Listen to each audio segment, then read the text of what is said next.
તો નમસ્કાર મિત્રો, કેમ છે? મજામાં ને મજામાં જ હશો. હું છું પ્રકાશ ખંડેલા અને તમારા ફરી એકવાર જે નવો વિડિયો લઈને આવ્યો છું. આજે આપણે મિત્રો પ્રેઝન્ટેશન સોફ્ટવેરનો પરિચય આપણે જોશું. 12મું ચેપ્ટર છે, બહુ મજા આવે એવું છે. પ્રેઝન્ટેશન વિશે તો તમને ખબર જ હશે, 7મા 8મામાં પણ તમે પાવરપોઈન્ટ શીખી ગયા છો. બસ આ એ જ ચેપ્ટર છે, એના વિશે વિસ્તૃત માહિતી આપી કે કેવી રીતે પ્રેઝન્ટેશન બનાવવું વગેરે વગેરે માહિતી. બહુ મજા આવે એવો પાઠ છે. તો ચાલો આપણે શરૂઆત કરી દેવી. એટલે ફૂલ સ્ક્રીન આપણે કરી નાખ્યું જેથી કરીને તમે પણ જોઈ શકો છો. ચાલો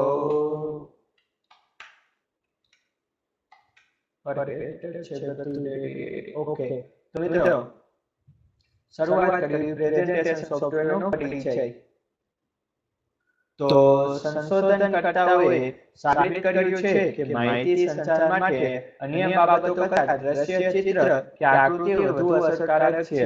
તો શું કીધું કે સંશોધનકર્તાએ સાબિત કર્યું કે માહિતી સંચાર માટે અન્ય બાબતો કરતાં દ્રશ્ય, મને કોઈ વસ્તુ હોય ચિત્ર દ્વારા કે આમ ટીવીમાં કે પ્રેઝન્ટેશન દ્વારા કે એ તમને દેખાડવામાં આવે તો એકદમ ઈઝી રહે, તમને યાદ પણ રહી જાય. જેવી રીતે આપણે કોઈ પિક્ચર જોતા હોય તો પિક્ચર પણ પૂરેપૂરું આપણને યાદ રહી જતું હોય છે.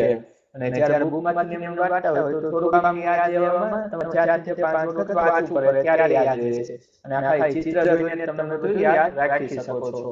જેવી રીતે ઘણા સોફ્ટવેર એવા હોય. આજકાલ મોટાભાગના દરેક સ્તર પર લોકોની ભરતી માટે રજૂઆતની કળાને અતિ આવશ્યક ગણવામાં આવે છે. રજૂઆત, માની લો કે કોઈ પણ વસ્તુ ઉપર વિષય ઉપર તમે સમજાવશો તો એની રજૂઆત તો કરવી જોઈએ. પ્રેઝન્ટેશન છે, આપણી ચેનલ પર પાવરપોઈન્ટ કઈ રીતે વાપરવું એનો વિડિયો આપેલો છે. બીજું કે આજે અમે એસપીસીસી નો વિડિયો મૂક્યો, એમાં પણ ડાયરેક્ટ પ્રેઝન્ટેશન દ્વારા સમજાવેલું છે. તો એ પણ ચેકઆઉટ કરજો 12મા ધોરણનો. જ્યારે આપણે કોઈ નવો વિચાર રજૂ કરવો હોય કે પછી કોઈ હયાત ખ્યાલ અન્ય લોકો સમક્ષ રજૂ કરવો હોય ત્યારે આપણી રજૂઆતની કળા અને આવડત એ સૌથી મોટો ભાગ ભજવે છે. તો શું કીધું કે કોઈ વ્યક્તિ દ્વારા કઈ આપણે કોઈ વ્યક્તિને કંઈ સમજાવવું હોય તો આપણી રજૂઆતની કળા એ આવડત એ સૌથી મોટો ભાગ કે તમે સામેવાળા વ્યક્તિને કઈ રીતે રજૂઆત કરો છો, કે સામેવાળા વ્યક્તિને એવી રીતે સમજાવવું જોઈએ કે જે એકદમ સમજી જાવ છો, એને કોઈ પણ પ્રશ્નનો ડાઉટ ન રહેવો જોઈએ, એવી રીતે સમજાવવું જોઈએ. એટલે હવે તો હવે છે ને ઓકે, રજૂઆતની કળામાં માત્ર રજૂઆતના જ મુદ્દાઓનો સમાવેશ થતો નથી, પરંતુ તેમાં રજૂઆતનો ક્રમ ઉપરાંત તમે તે બધાને કેવી રીતે રજૂ કરો છો તેનો પણ સમાવેશ થાય છે. જો શું કીધું કે આમાં ખાલી માત્ર રજૂઆતનો મુદ્દાઓનો સમાવેશ થતો નથી, પરંતુ તેમાં રજૂઆતનો ક્રમ ઉપરાંત તમે તે બધાને કેવી રીતે રજૂ કરો. માની લો કે કઈ વસ્તુ હોય તો રજૂઆત તમે કઈ રીતે કરો, તો પહેલા તો તમે ઇન્ટ્રોડક્શન આપો તમારા વિશે, કાં તો પછી તમે ટોપિક વિશે વાત કરો કે આપણે આ ટોપિક ઉપર વાત કરવાની છે અને એનો પહેલો મુદ્દો લેવો. માની લો કે કોઈ વસ્તુ સમજાવતા હોય તો પેલા આપણે અર્થ લેવી, પછી વ્યાખ્યા લેવી, એવી રીતે. સૌથી પહેલા તો તમે તમારું ઇન્ટ્રોડક્શન આપો કે તમે કોણ છો, પછી તમે કોઈ પણ વિષય વસ્તુ પર સમજાવતા હોય તેના વિશે માહિતી આપવાની છે, એનો અર્થ વ્યાખ્યા એવી રીતે તમે સમજાવી શકો. ઘણી વખત એવું બનતું હોય છે કે કોઈ વ્યક્તિને લોકો સમક્ષ કોઈ સરસ વિચાર કે વાત રજૂ કરવાની ઈચ્છા થાય, પરંતુ રજૂઆતની નબળી શૈલી કે પછી મુદ્દાની રજૂઆતનો અયોગ્ય ક્રમને કારણે સરળ વિચારનો અર્થ જ ઉડી જાય છે. જો શું કીધું કે મનમાં વિચાર તો આવે કે આ રીતે, પણ એ રજૂઆત ન કરી શકે, સામેવાળા વ્યક્તિને તમે સમજાવી ન શકતા હોય, એટલે તમારી વાતનો અર્થ ઉડી જાય એવું થાય. આજકાલ હવે અસરકારક રજૂઆત એટલે કે પ્રેઝન્ટેશન તૈયાર કરવા માટે કોમ્પ્યુટરનો બહોળો ઉપયોગ થાય છે. એટલે શું કીધું કે પ્રેઝન્ટેશન તૈયાર કરવા કોમ્પ્યુટરનો બહોળો ઉપયોગ થાય છે, પાવરપોઈન્ટનો. આપણે અત્યારે ઓપન ઓફિસ વિશે વાત કરીશું, એમાં કઈ રીતે પ્રેઝન્ટેશન બનાવવું તેના વિશે. રજૂઆતમાં એક કરતાં વધુ સ્લાઇડ હોઈ શકે અથવા રજૂઆતમાં નિર્જીવ શબ્દ જીવંત લાગે તેવા એનિમેશન સ્વરૂપે હોઈ શકે છે. માની લો કે આપણે ઘણીવાર જોયું કે આમ ગાડી આવી જતી હોય એનિમેશન દ્વારા, અને બીજું કે આપણે કંઈ પણ લખેલું હોય પછી પ્રેઝન્ટેશન દ્વારા ટ્રાય કરો તો આવી રીતે લખેલું આવી જાય તો બીજું આવે, એવી રીતે. અને જોવામાં પણ મજા આવે અને યાદ પણ રહે. આ પ્રકારમાં આપણે કોમ્પ્યુટર દ્વારા કેવી રીતે અસરકારક રજૂઆત તૈયાર કરવી તે શીખીશું. હવે તમે openoffice.org થી પરિચિત તો છો જ કે આપણે એને 7મા 8મા ચેપ્ટરથી તૈયારીની વાત જ કરી છે કે ઓપન ઓફિસ કઈ રીતે વાપરવું, રાઇટર વિશે અને બધી વિશે જાણે છે. રજૂઆતની તૈયારી માટે મદદરૂપ થતા પ્રોગ્રામનું નામ ઇમ્પ્રેસ છે, જે openoffice.org નો એક ભાગ છે.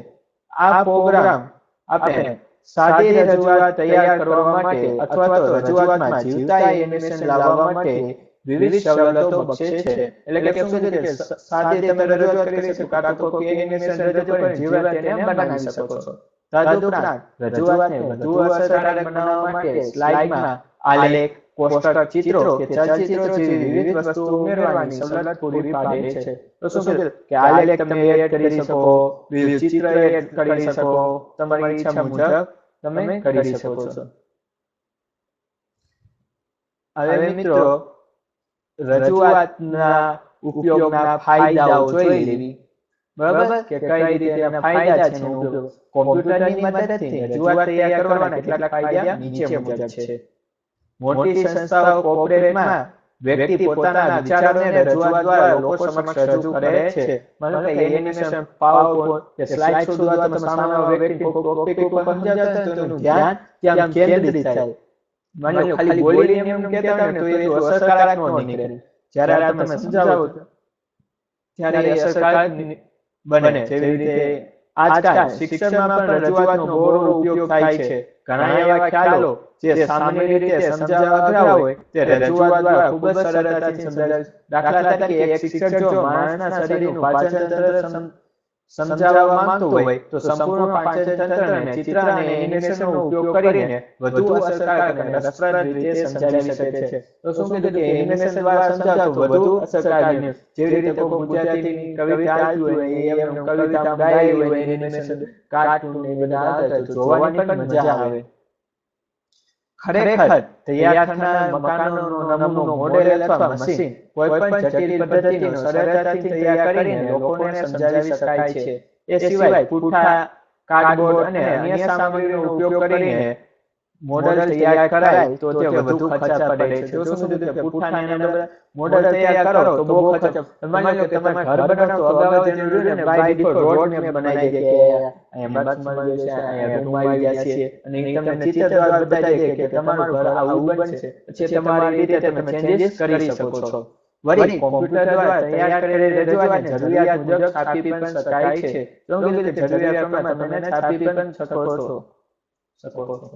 રજૂઆત તૈયાર કરવા માટે આજના આધુનિક કોમ્પ્યુટર ઘણી સવલતો પ્રદાન કરે છે. રજૂઆતમાં આલેખો, ચિત્રો અથવા સંગીત કે ધ્વનિ ઉમેરવા ઉપરાંત આપણે શબ્દ પ્રક્રિયા, વર્ડ પ્રોસેસર દ્વારા તૈયાર કરેલ ફાઇલ અથવા તો વિસ્તારપત્રક કે સ્પ્રેડશીટ સોફ્ટવેર દ્વારા તૈયાર કરેલા કોઈ વિસ્તારપત્રક અથવા તો ડેટાબેઝને ઉમેરી શકીએ છીએ. તો શું કીધું કે રજૂઆત તૈયાર કરવા માટે આજના આધુનિક કોમ્પ્યુટર સવલતો પ્રદાન કરે છે. રજૂઆતમાં આલેખો, ચિત્રો કે સંગીત, ધ્વનિ પણ આપણે એડ કરી શકીએ છીએ. શબ્દ પ્રક્રિયા કરી શકીએ છીએ તેમાં નામ આપવું હોય તો મિત્રો આવી રીતે જો અને સોફ્ટવેર દ્વારા તૈયાર કરેલ વિસ્તારપત્રક અથવા તો ડેટાબેઝ ઉમેરી કે એની અંદર તમારે એડ કરવું તો એડ પણ કરી શકો છો. હવે મિત્રો ઇમ્પ્રેસનો પરિચય નેક્સ્ટ ટાઈમ લેશું. આજે આપણે ઇન્ટ્રોડક્શન જોયું અને ફાયદા આપણે જોયા. બરાબર, રજૂઆતના આ પાઠમાં આપણે શું ભણવાના છે તેના વિશે જોયા. તો મિત્રો વિડિયો પસંદ આવ્યો તો વિડિયોને લાઈક મારી દેજો, ચેનલમાં નવા હોય તો ચેનલને સબસ્ક્રાઇબ કરી દેજો. બરોબર, અને મિત્રો બીજા લોકોને શેર પણ કરજો જે તમારા મિત્રોને જરૂર હોય એને. અને કોમેન્ટ જરૂર કરજો કે વિડિયો તમને કેવો લાગ્યો, જેથી કરીને આમાં હું તમને સારો લાગ્યો તો સારું કહેજો અને ક્યાં તમને ખરાબ લાગ્યો અને કઈ વસ્તુ સારી લાગી તે બંને કહેવાનું છે, જેથી કરીને હું આવતા વિડિયોમાં આને ઇમ્પ્રૂવ કરી શકું. તો ત્યાં સુધી મને આપો રજા. વંદે માતરમ. જય હિન્દ, જય ભારત.